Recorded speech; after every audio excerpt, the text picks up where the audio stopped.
Salmon of Knowledge, a Halloween episode of Edwin Salmon of Knowledge, a spooky episode of the show right now. Edwin Salmon talking about monsters and my favorite movies, and I'm talking about the origins of some of those movies and some myths about the movies. I talked about some of them last week, but I'll go into more detail this time. Sometimes I've talked about things before, like I talked about ghosts. I hope it's not boring. I'll try to get some new insights and tell you what I think inside and feelings and that. Welcome to the show. Hey, Salmon Skins. Welcome to Edwin Salmon of Knowledge. My name is Edwin Salmon. You are watching me on video, but I'm not there because this is in the past. It's everything you record right now. It's immediately in the past. There is no present. There's only the past. And the future is not certain or set or even there. So what are you worried about, you dummy? And that's my motivational speech of the day. I hope you have gleaned some wisdom and some comfort from this, because not enough people are gleaning these days. Used to be in the old days, you'd glean all the time. You'd have a good old glean and you'd wake up and you go, I really gleaned something last night. I'm glad I gleaned. I'm glad I went out and gleaned. So here's the gleaning. Ooh, I'm a vampire. You can hear it in my voice. I've got a twang. I'm a vampire, but not by choice. I was bitten on the neck a long time ago, and now I want blood everywhere I go. I want blood. Give me rare steak, make it bloody. In fact, don't cook it at all. And if you could just bring me a human, that would be better than steak. I don't really like steak cause I'm a vampire by choice. Even though I said I wasn't a vampire by choice, that it wasn't up to me. Now I am a vampire. I better live with it, you see. Even though that's ironic because I'm undead. I need to get fed, so I go out on a Tuesday night, but there's no one out. I got to wait for Thursday, student night. The students are delicious. Serve me up some dishes, give me some pizza with lots of blood.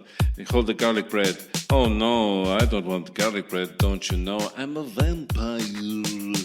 That's why I have this crazy voice all over the world. I'm Simon, friendly vampire, but I am not so friendly. It's just a name. I will still drink your blood from out your veins. So don't be confused by my innocuous name, Simon, and saying I'm friendly. I'm not really friendly. I'm a vampire. Yeesh. Yeah, Simon the friendly vampire there from a previous episode, episode 20 of this podcast, from way back when I was recording in an apartment and the sound wasn't as good because I wasn't using GarageBand. But that's all technical stuff that some people might be interested in. Some people might be like, oh my God, I can't believe he's using GarageBand. This is garbage to my ears because the sound quality is not great. I'm a sound wanker, which is an oxymoronic statement to make. If you know the expression being sound in Ireland, I'm talking about sound you hear. That's what I'm talking about. So I also said video. Some people can watch me on video. I do video podcasts every Sunday. Not every Sunday. I do an extra podcast, every Sunday. And I do video podcasts every once in a while. Sometimes I record some of this episode on video. Not all of it, but some of it. For my patrons, if you want to become a patron of Edwin Salmon of Knowledge and get extra nonsense every week, every Sunday, there's an extra episode as my voice starts to change and becomes more culty. I must be getting closer to the Midlands, or maybe there's someone around who's from the Midlands. I can't imagine being a Midlands vampire. I think that would probably be the most boring vampire there could be, a Midlands vampire. Also, I'm not looking at the camera that I'm recording this video piece on. I'm staring down at the screen, watching the WAV form go up and down and making sure that my levels aren't peaking, even though I have no real way of knowing that apart from the bar that tells me exactly if it's peaking or not. This is all fascinating stuff, guys.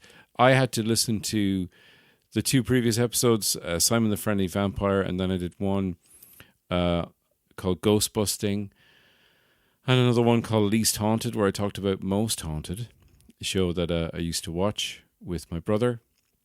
And I talked about some ghost stories. Now, I did meet someone. See, I had to re-listen to those. You could re-listen to those as well. They're good fun. And they're Halloween-based because they're talking about ghosts. And I was talking about The Shining as well, and how Stephen King hated The Shining, the movie. He didn't hate his own book. He didn't finish the book and go, well, that's a piece of shit. I guess I'll have to have it published. I've spent all this time writing it. It would be a shame not to have it published. But he did produced his own like mini series on The Shining that was apparently really bad. And he didn't care for Stanley Kubrick's adaptation of The Shining because, I don't know, he's Stephen King and he's been on the bag, and he had been on the bag for a while. I don't know if he's on the bag anymore. If you don't know what that means, it means he likes to go shopping. A wink, wink. I did wink to camera. I'm going to stop recording on the camera now. But hi, patrons.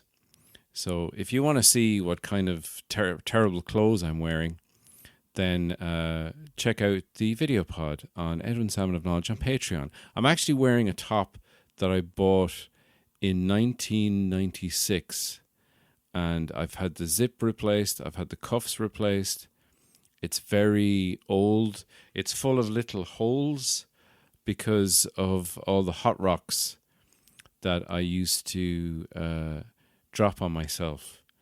This is way before any of those hot rock, not meditation, what is it, therapy? It's like massage thing where people place hot rocks on you. I mean, what the hell? I guess there's a kind of a link to Halloween in that putting hot rocks on your body to make yourself feel better is very close to what they would do to witches. They would place rocks on them until they felt really bad. It was a kind of opposite way. They just pile rocks on them and crush them with rocks slowly, which is an awful way to go. A terrible, terrible way to go. Now, I never talked before about how I was involved in a production, an amateur dramatic production, way back when, probably around 95, maybe before I bought this top, which is so old it should be a ghost. But I'll get back to that. Put a pin in that, and let me get back to clothes and ghosts, because I was involved in, it was called The Last Burning, and it was a play that was about the last person burned at the stake for being a quote-unquote witch in this country. Because everyone knows about or has heard about the Salem witch trials and Daniel Day-Lewis going all method and marrying a witch for the purposes of the movie. Now, I haven't seen that movie in a long time. The movie I'm referring to is, of course, The Crucible, which is, I mean, I remember it being very, very dark and serious. And who's in it? Winona Ryder's in it. And the guy playing the judge was extremely scary in it. The whole thing was very scary. It was just, again, it's a man not understanding women. That's what it's all about, guys. So come on, cop yourselves on. Let's give these witches a chance here. They're not witches, women. Let's give these women a chance. Let's not call them witches. This is not going to do anything for my demographics because very few women listen to my podcast, and I want to change that.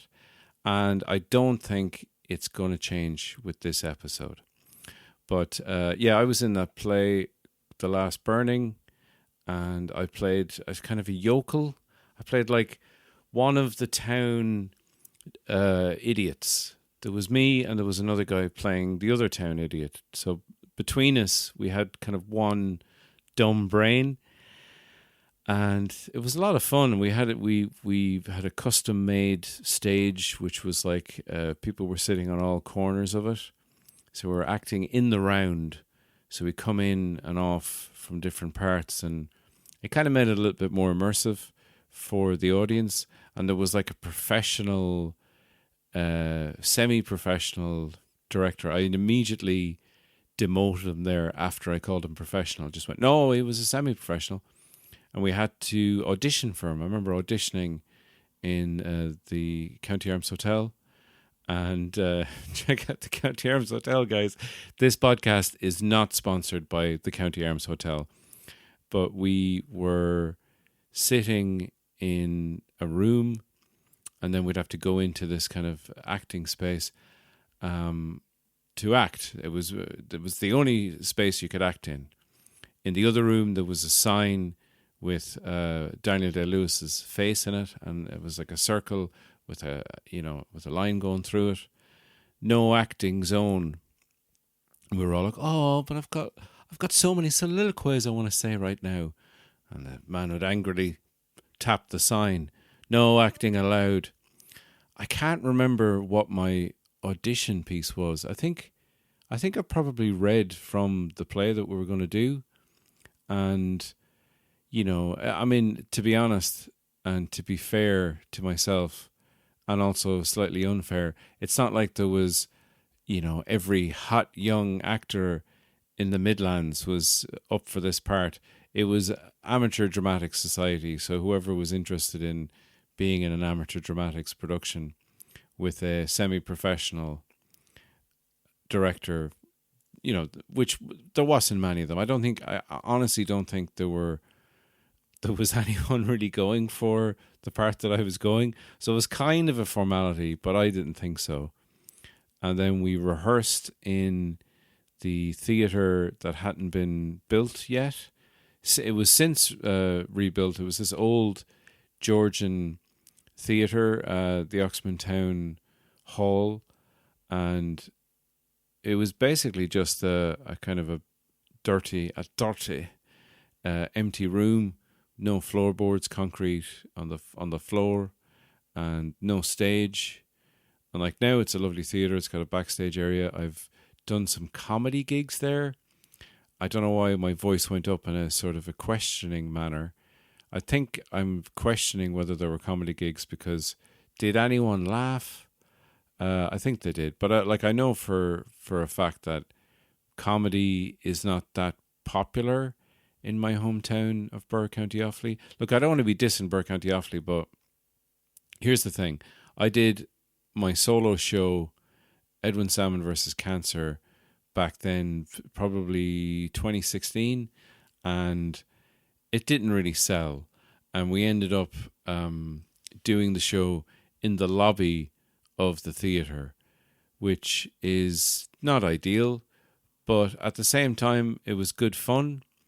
And I got to talk to people in my hometown. I talked about the time that myself and my friend, who will remain nameless, went around Burr Castle on acid. And like my dad was there, and I think he obviously heard the story. But then I kind of got away with it because I was sick with cancer at the time. So he was like, I suppose, yeah, have your fun acid trip. I don't think I'll ever do acid again, though. I did it recently during one of the lockdowns, and I don't know, it wasn't very enjoyable, even though it was, acid, and you see all the shapes and the colours. I would recommend mushrooms. I think mushrooms are much better hallucinogenic than acid. And you end up kind of laughing a lot more on mushrooms. But then when I've done mushrooms, I've been out in a forest or something. When we did the acid, we were like, in a room, and we ended up watching like 2001 A Space Odyssey, like a bunch of basic bitch hippies. I mean, it was enjoyable, but like I've seen it before. I'd rather be stoned on the marijuana watching 2001 than on acid, because I don't know, you need to kind of change your environment. And well, I mean, you need to be in a safe space. We were like in the inner city of Dublin, and I was afraid if we went outside that some small to medium sized teenage boys would have at us with sticks and spears. I didn't know whether I was going to say spears or sticks, and I nearly said spicks, which I think is some kind of slur against a group of people. I don't mean it that way, in case you inferred that I was going to say that and you're going on Twitter to cancel me. But like, melty face young boys destroy friends on drug binge shock would be the very long headline that probably wouldn't fit on the front of a newspaper the following day. But why am I talking about acid? I don't know. I know there's a drug taking in that movie Midsomner, but I haven't seen that movie. Like, here's the thing: I haven't seen a lot of Halloween movies, including Halloween. But what I'm going to do is I'm going to watch Halloween, and I'm going to give you my review of Halloween. Do you know what? I'll do it on the extra episode of Edwin Salmon of Knowledge that comes out on Sunday. And I think, is Sunday Halloween? Sunday could be Halloween. So maybe that extra episode will go out to everyone. I don't know.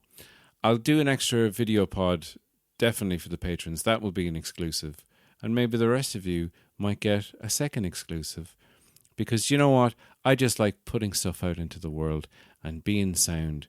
And you can't stop me, you sons of bitches. Anyway, what was I talking about before this whole rigmarole started? I can't remember, so let's have an improvised song. Yay! It's Halloween. Scary Halloween. Don't go out or you'll be killed by a sexy nurse. She may be sexy, but she's incompetent. Nothing scary about a nurse until she realizes she's incompetent and she won't find a vein. She'll tear up your arms trying to put in a needle. It's a slow death, dripping from a needle. Oh, in your veins they're all cut up to shite. Welcome back, guys, to Edwin Salmon of Knowledge Halloween Special. I was talking about my clothes earlier on, the fact that I'm wearing a top while recording this that I bought in 1996, and Hot Rocks. I was talking about the Hot Rocks. The reason it has tiny little holes is because it's from a time where I was smoking a lot of hashish, cannabis resin. And it's very hard to get hash anymore. It's kind of gone out of fashion. Not that it was fashionable. I mean, it was always, fashionable for people who like to smoke hash. Hash heads. Hashers, as they were called. A bunch of hashers. And you have a nice hash sandwich. No, that's not a thing. Although I know some people used to melt it into Mars bars. They'd cut off the caramel top and they'd sprinkle it in the nougat. And then they'd smash it together in a really lazy way to have an edible. You're basically just eating a Mars bar with added hash flavors. Now, so the Hot Rocks from the hash would singe the top. So it's a reminder of my youth and young manhood when in my hometown people would smoke hash. And I remember someone getting sold an OXO cube of, like a beef OXO cube that had gone off or something, and it was very hard and it kind of resembled hash. And they bought that off someone and realized, smoking it like, this is very, very beefy hash. That was like a hash snob, a hash wanker, like a wine snob. But like oftentimes you didn't know what you were smoking. You could have been smoking, it could have been an oxo cube. It could have been the toe of a grizzly bear. It could have been a bit of turf. Who knows what it was? And you get like little bits of plastic in it, which some people would say, oh, that's why it's good if it has bits of plastic in it. It's like, so am I getting high off the plastic or am I getting high off the hash? I don't know. Anyway, that's enough hash talk. This is about Halloween. And I want to talk about what I would consider to be the scariest movie I've ever seen. The Exorcist, or The Exorcist, as my mother would call it. And I'll eventually get back to clothes and ghosts at the end. But let's have an Exorcist chat. Yeah, I remember seeing The Exorcist when I was in my 20s. It had always been this sort of movie that everyone would talk about. And I remember a lot of my friends who had seen it when they were very young, when they were like 12 or 13, and they'd tell us about it. And they'd always be like, oh, it's hilarious. And I'd think, is it a comedy? Oh, no, it's so funny when her head is spinning and your mother sucks cocks in hell and masturbating with the crucifix and projectile vomiting. And I was, so how is that funny? And I think it was just kids basically trying not to be scared, or, putting out this, I'm cool and you can't scare me. Stupid little movie can't scare me. I don't know if they were actually scared and they were just pretending, but it kind of had become this, almost like, oh, this old movie from 1973 couldn't possibly scare us 1989 teenage boys. But the first time I saw it, I thought it was really good. I just thought the way it was shot, and it was very, very serious. The tone of it was very, very serious, because it was based on an actual exorcism from 1949, which was the basis of the book that William Peter Blatty wrote, The Exorcist. Now, it was changed from a young boy to a 12-year-old girl in the movie, and she was playing with a Ouija board. That's how she invited the demon in. Not the devil, just a demon. Izuzu was his name. E-S-U-S-Z, E-Z-U-S-Z, E-Z-U-S-Z, and Zuzu was his name, demon. And she was, like hitting puberty, so it's like an analogy for being a pubescent teenager. But apart from, the whole vomiting and stuff, maybe you vomit when you look at your terrible body, that your metabolism is changing and hair is sprouting from places, and you're like, oh, I'm disgusting. I'll projectile vomit green soup. But The Exorcist only really was a scary experience when I was older. And I remember we got The Exorcist. My brother Johnny bought it on Blu-ray, and we watched it. And at the time, we don't have it anymore. I wish we did, but we had the surround sound speakers, and they were properly installed. We had like a sound bar, and we had 4 speakers, and they were on these little corner wooden shelves in the 4 corners of the room. And we sat in the middle, because that's where you're supposed to sit, and we turned the sound right up, and it was terrifying because of the sound. And we did watch the extended version. I don't know if it's I don't think it's an official director's cut, because I know William Friedkin was very, very particular in shooting the movie.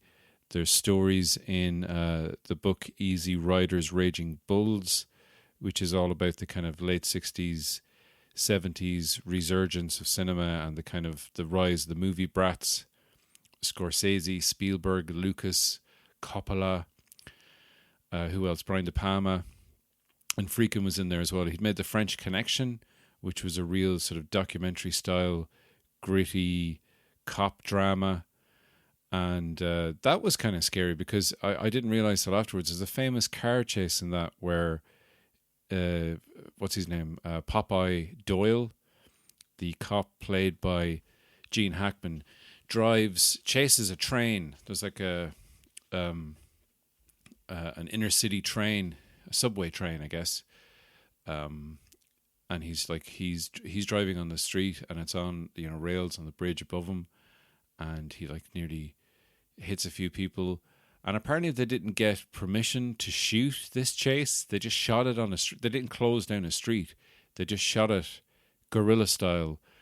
And there's shots in it where he it's not a very clean drive. He's not dodging bins and cars. He hits bins. He hits a car. He's desperately mowing through people. I think there is an actor.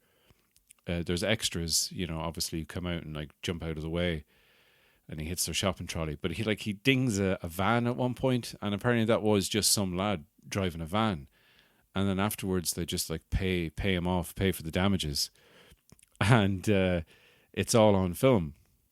And that was his big success, and he got to do The Exorcist, and he got loads and loads of control. But there's stories of him, there's a scene in The Exorcist where Ellen Burstyn, who is playing a movie star, her character is a movie star, and her daughter Regan gets possessed by a demon and has to be exorcised by Father Marin and Father Karras.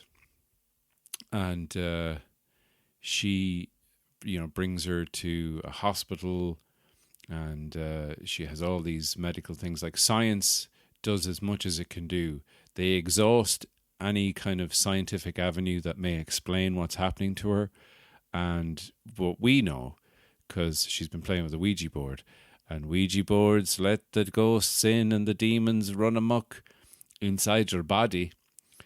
But there's a scene where the maid in the house that they're staying in Georgetown, where it's set and shot, because he was really about accuracy. I think it cost a lot of money to just shoot it in Georgetown. They could have shot it in, Toronto or somewhere cheap, Chicago or somewhere else, basically. But they didn't. And there's a scene where the maid is cooking bacon for breakfast, and William Friedkin didn't like the way the bacon was curling, and he did shot after shot and used pounds and pounds of bacon. And it seems when I was reading that in the book, I was I don't remember a scene with bacon. But then, when all the pieces are put together perfectly, then it all flows, and you're not kind of going, maybe if the bacon was not up to standard and he hadn't shot all those takes of the bacon being baconed, I would have been that bacon looks funny. But yeah, the sound design was amazing when we watched it on Blu-ray and had it turned up, because there's all these, because a lot of it is, it's in the house, and her room becomes this scary place that nobody wants to go into. And throughout the movie, you hear all these kind of sounds in the background, and we, in the speakers, we could hear behind us. And it was really the soundscape of it was amazing. And it made me think, if I'd seen it in the cinema at the time, that would have added an awful lot to the atmosphere of it. Because I know when it came out in 1973 and people were fainting in the cinema screens, someone tried to sue the producers of the movie because they fainted at a screening and fell and hit their heads and all this kind of stuff. And people were, becoming priests after seeing the movie. And then there was a whole spate of exorcisms. Exorcisms became quite popular after the movie. No one had heard of exorcisms before. And that's the thing. That's the amazing thing about it, that there is a Catholic rite of exorcism that they do rarely perform. So the church kind of believes in demons. I mean, it kind of has to, I suppose, because that's the whole basis of the religion. Like when you're a young child and you're having your communion or your confirmation, if you're like a Roman Catholic, then you have to denounce Satan and all his works. So they fully believe, like if they believe in God, then they believe in Satan. And that's one of those things, like Kubrick was saying with The Shining, if you believe that ghosts are real, then that's a positive thing, because that means that there's an afterlife. And if you believe in ghosts and you believe in God, then you have to also believe in the devil. Not you have to. You have to. It's a prerequisite of becoming a priest. Now, one of the scary things that came out after the fact was that in the movie, when Regan is going in and she's having like a spinal tap and she's having MRI scans in her brain because they're like, her brain is crazy. But there was a man who was the chief neuroradiology technologist. So he was a very experienced hospital worker. And there is a scene in the movie that this man appears playing himself, basically, because Friedkin was such a freaking freak for, authenticity in a sort of a documentary sort of style. So, and he has a few lines in it as well. So, when she's having her brain examination in the movie, Paul Bateson, who was one of the technicians, and in the movie there's a guy with glasses and a mustache, and then there's another guy dressed in white who has a beard and an earring, which Friedkin found to be not common at the time. He thought he was like a really nice guy, sound guy, a gay man who it turns out after the fact had been picking up men in bars, doing lots of drugs with them, including cocaine and hash. I don't know where he got the hash, not in Burr. And amyl nitrate, which I've never done. And he'd like bring them back to his apartment and have sex with them and then kill them. And then I think he was accused of 5 or 6 murders, which makes him a serial killer. And William Friedkin got the idea for his next movie, Cruising, which stars Al Pacino as an undercover cop who infiltrates the gay scene in New York to try and stop a series of murders that are happening in the gay community. But that was a movie I have not seen, and at the time that was being picketed by the gay community were saying that it portrays gay people as predatory killers, very similar to The Silence of the Lambs. And another movie that was picketed while it was being made, this wasn't like a kind of an after the fact thing, a sort of a looking back from today's perspective and saying, oh, that doesn't hold up. At the time, Basic Instinct was picketed because she is Catherine Trammell, Sharon Stone's character, is bisexual. So they were saying, are you saying bisexuals are murderers? I'm not sure if he was saying that in the movie. I think maybe Catherine Trammell was murderer. But also, there wasn't a lot of representation in the movies when it came to, people who weren't just straight white men or women. Now, Cruising, which was based on a book, it didn't do very well. There were huge protests in New York City, and there was a piece in the Village Voice that it said it promised to be, quote, the most oppressive, ugly, bigoted look at homosexuality ever presented on screen. So I don't know. It's not really talked about in movie circles anymore, so I can't imagine it's a very good movie. I think Freakin was just interested in the serial killer aspect of it, I guess. But he seems like a little bit of a crazy lunatic man. One of those directors that wants absolute control.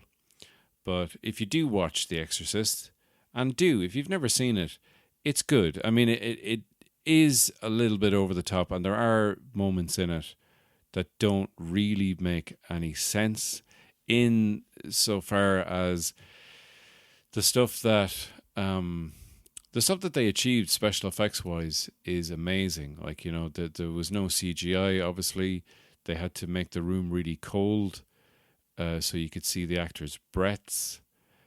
Now they just CGI all that stuff like they did in Titanic. Remember, that was the first time I ever saw CGI breath, and I was blown away. I was like, I got to see more of this. But they did it for real back then.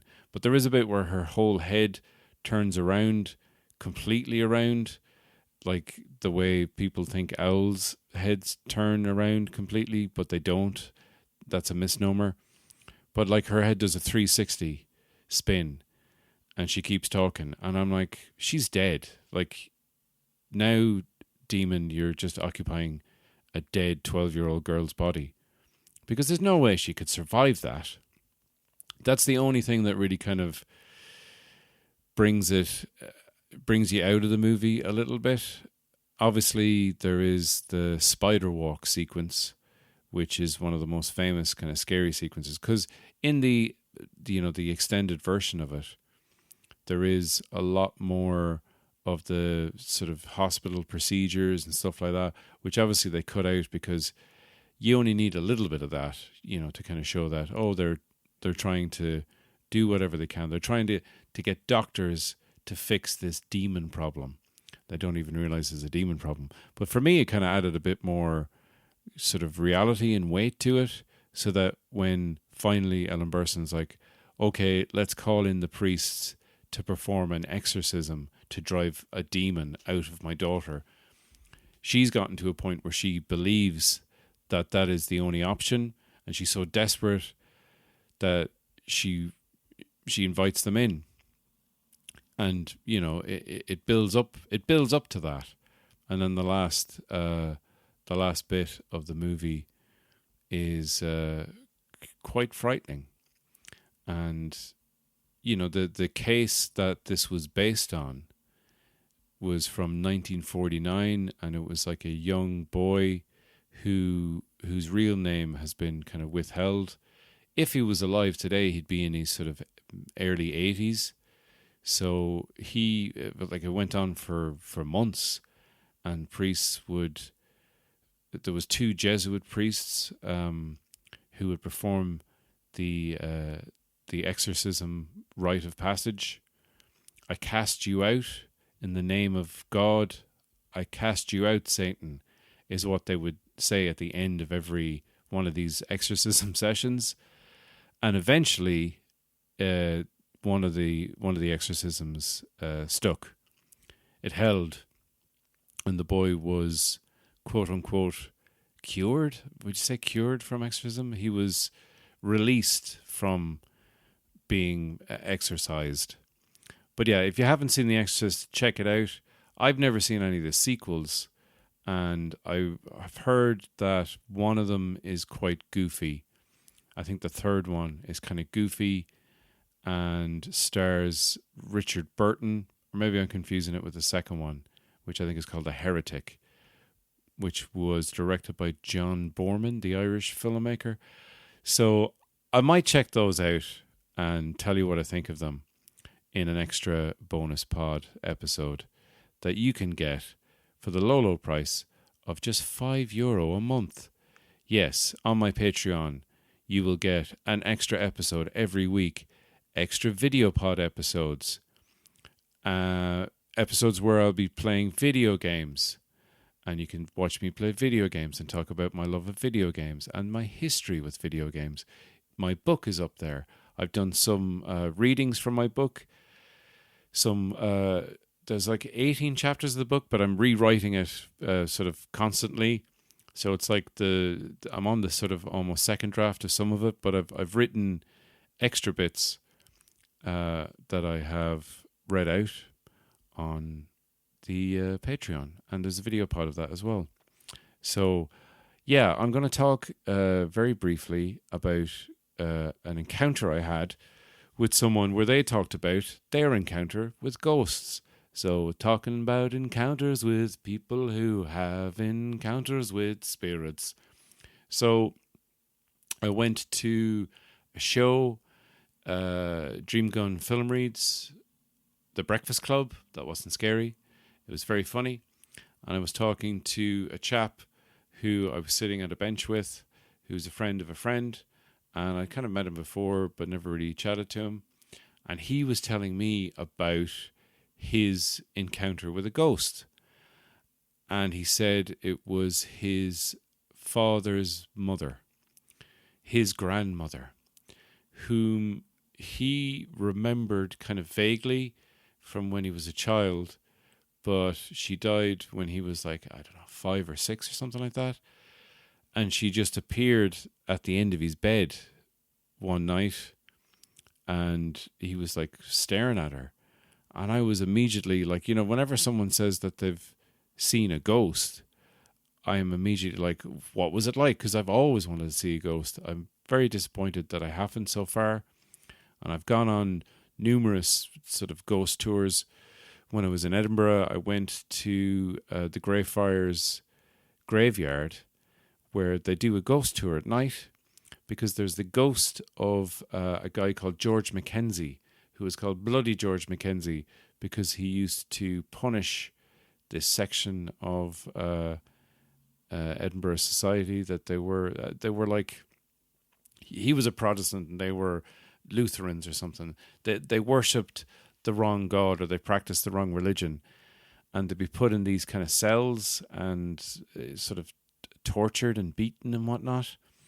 And he was like pretty ruthless and pretty horrible. And the story goes that when he died, his body was put inside the building. The Greyfriars Cemetery has this building, and his body was in a coffin in there. And then I don't know when this happened. I think it was maybe in the 80s that not when he died, but when his body was disturbed by there was like a homeless person broke into the place and like knocked his coffin over or something. I don't know. I mean, it sounds like you'd have to have an awful lot of upper body strength to topple over a whole coffin, stumbling around in the dark. And then ever since that day, weird stuff started to happen. And people reported being out in these kind of catacombs, which are just, they were like small little concrete rooms with gates that people would be locked up in.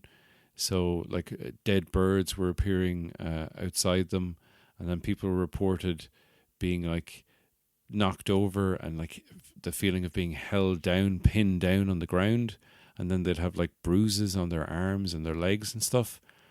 So it got to a point where this was happening so often, and this was a place that was open to the public, obviously, but they closed it down because of all this supposed paranormal activity. And then this tour group managed to get the keys or whatever from, no, not or whatever, they managed to get the keys from Edinburgh City Council so they could do these ghost tours.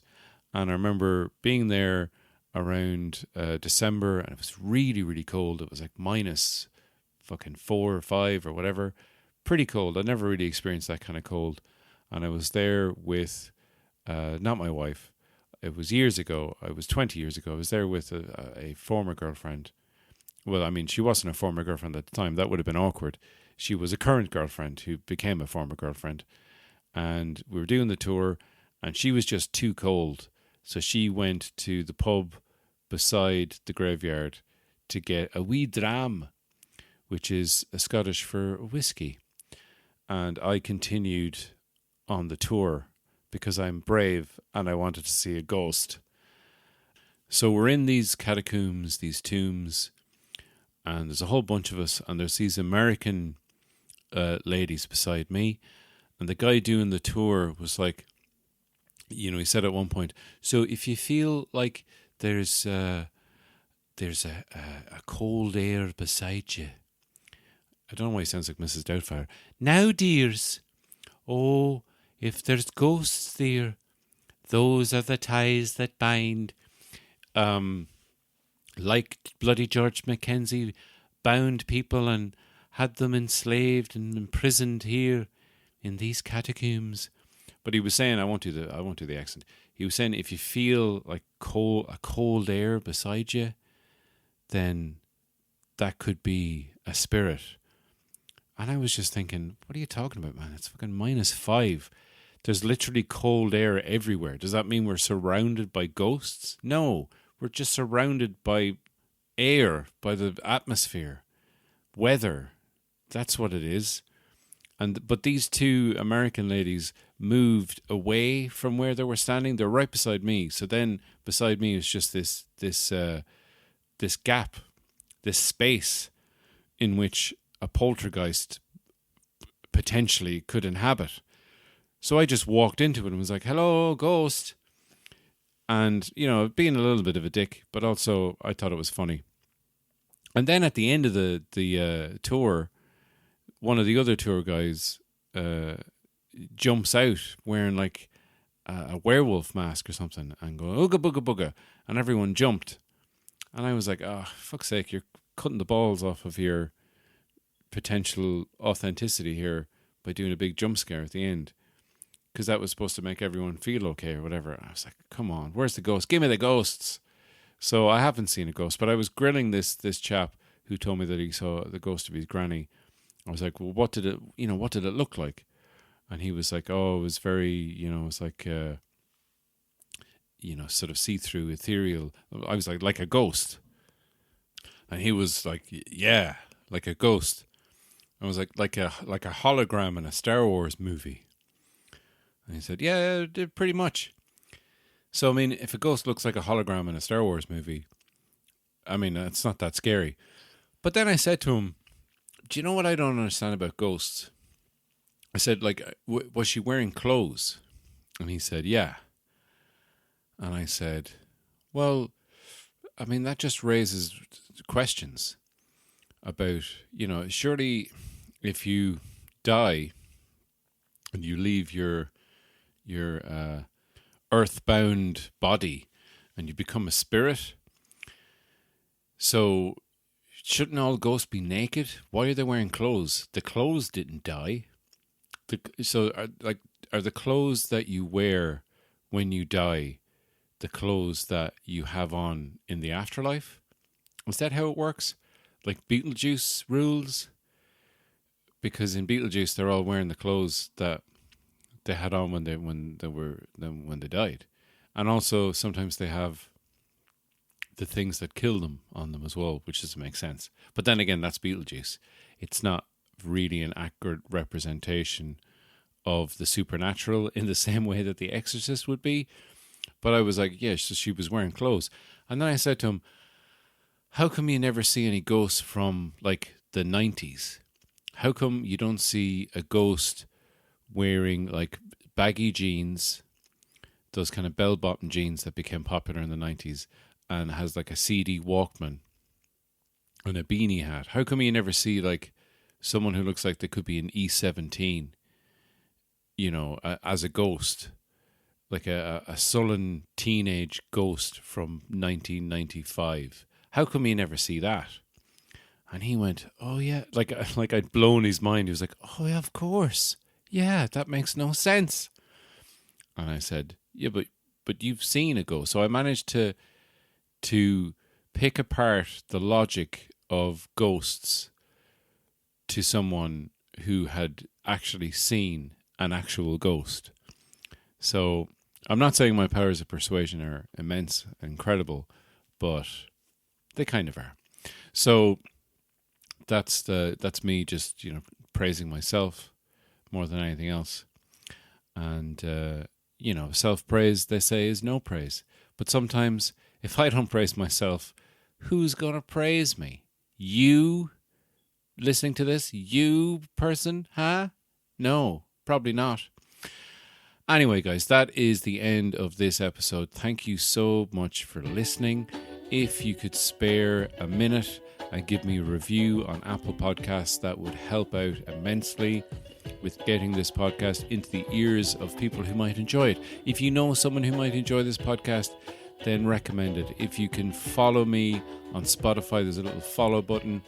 You can get recommendations, you will get notifications. You might get some recommendations as well. I don't know how the algorithms work. You get notifications when a new podcast comes up. Obviously, there will be lots of extra episodes and fun stuff on my Patreon if you fancy buying me a pint every month for the rest of your life. I mean, look, you probably would anyway if we were hanging out and friends in the same town. Who knows? Anyway, I hope you guys are safe. Have a happy Halloween, and I will talk to you later. Whoa, ha, ha, ha, ha.